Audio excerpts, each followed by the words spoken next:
Welcome to PaintNet, which can be downloaded for free off the internet, and you may be asked to update your Microsoft Net framework and you will be given a link to Microsoft. Let's bring up an image. I have selected 4 by 4 inches because that's a nice topper size. It's also a nice size for fat pages to exchange with other crafters, and after all we are thinking about graphics and artwork for card making.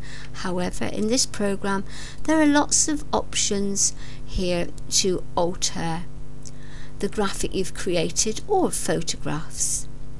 Let's just do some housekeeping. Our view. Ruler I've already selected and I'm working in inches. The window.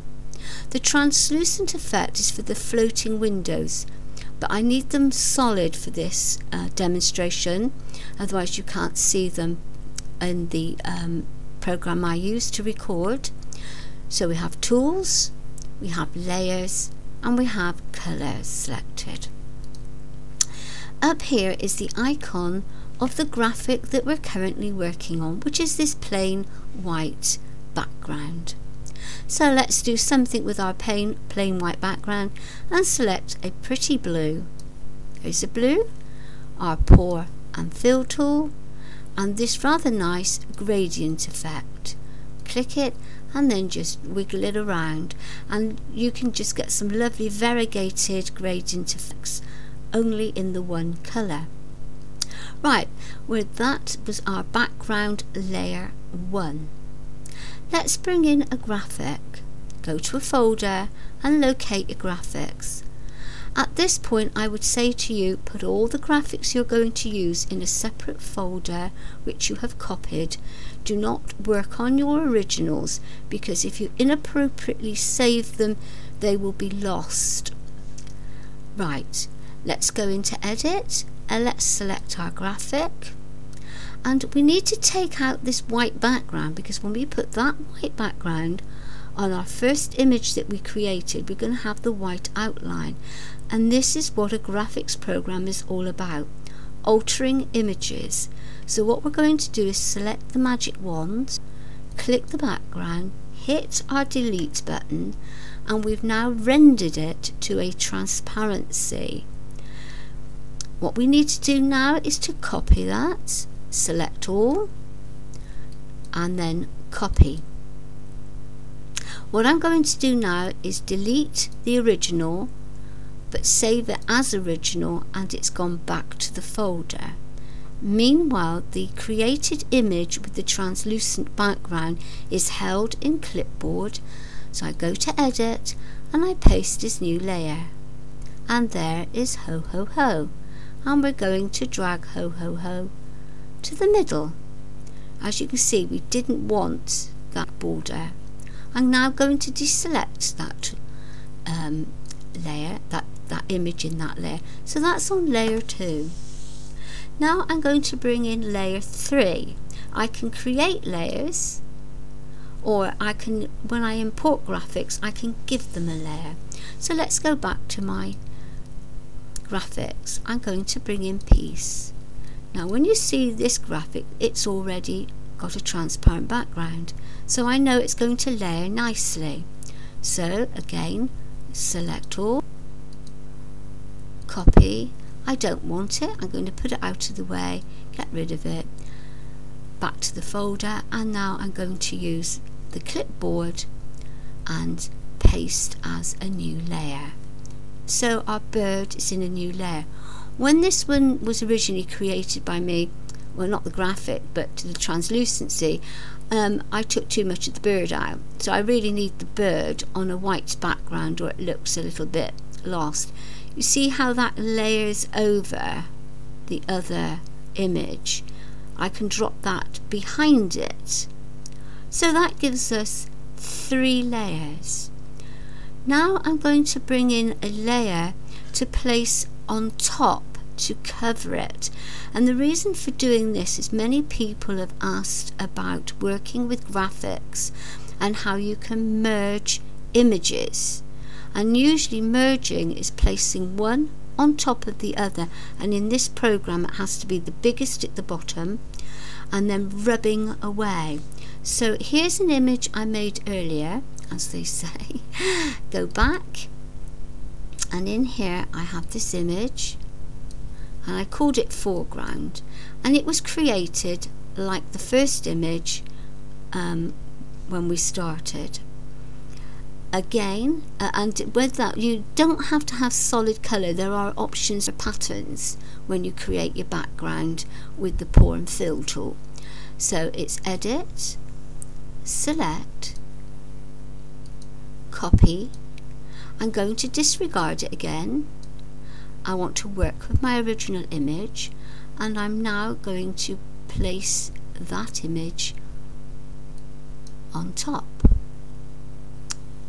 Now you will see 4 layers.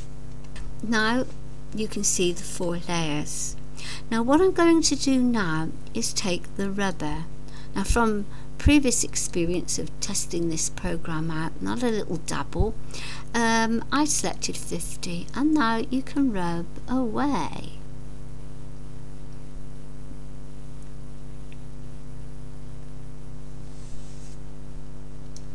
Okay, do you see what that is doing? So if you had 2 images, you would be rubbing away. So we have the background, layer 2, 3 and 4. Now what I'm going to do now is I am going to move them and merge them together. So the entities now are all merged back as one flattened image. You will need to do that to save it or print it. Otherwise, the computer can only read the active layer you were on. So that's one image for now, and I'm now going to bring up and make another image. Okay, I've brought up an image now, 4.25. And you may recall I said earlier to put your smallest image's physical size on top of your largest. So for this I'm going to bring in the red, and I'm going to use the pour and fill tool, and you see there are options up here, and that's where I got the little green dots from. So let's have, what's that one like? Ah, wow, that's rather nice. Let's have that. Now, going back to our original image, remember I've now merged it because I'm going to do something else with it.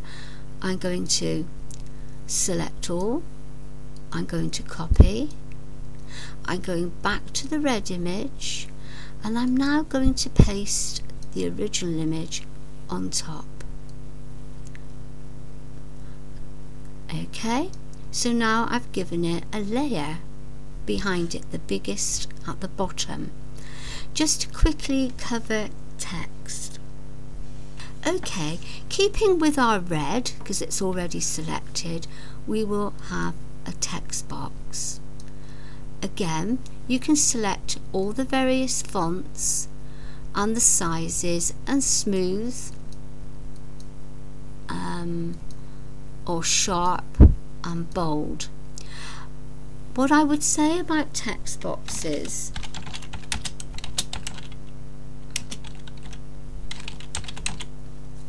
if they don't appear for the first time, oh, I can see what I've done there, hold on a moment, we're still in dot mode. Right, let's select solid colour, back in solid colour. So now we have got text.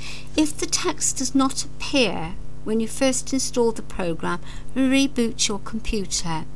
Once you have committed your text to a layer, if you've made a mistake, you will have to delete the layer that you've put in. I've not put it on its own layer here.